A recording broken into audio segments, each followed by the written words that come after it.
près la crise européenne des migrants, qui était en fait une crise de l'Europe face aux migrants.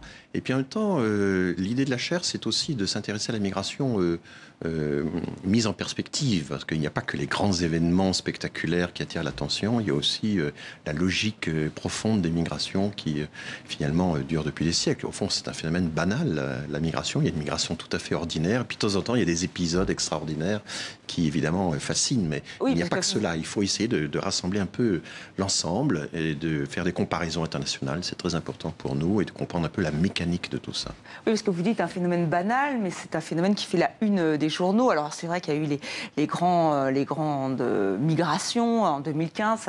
Ça continue avec ces images qui reviennent en boucle. On pourrait parler de ces migrants aussi, des caravanes de migrants aux États-Unis. Et selon vous, c'est quand même un phénomène banal. On en fait trop, les médias, les politiques? Alors, je ne dis pas que les médias en fassent trop. Ils ont parfois une vision un peu biaisée. C'est vrai que quand on voit toujours éternellement les mêmes images des réfugiés africains dans leurs canaux avec leurs gilets jaunes, on finirait par croire que la migration subsaharienne est la plus importante qui soit au monde. Enfin, il faut rappeler qu'on a des taux d'émigration, de sortie du territoire, qui sont bien plus élevés, par exemple, dans les pays des Balkans.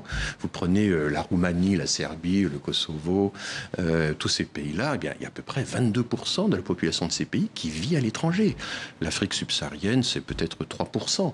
Et donc on a une polarisation tout à fait, parfois étrange, sur un certain nombre de continents, de régions du monde, et ça ne reflète pas l'état des migrations. On est convaincu, par exemple, que c'est les pays les plus pauvres qui vont nécessairement migrer vers les pays les plus riches. Ce qui n'est pas le cas?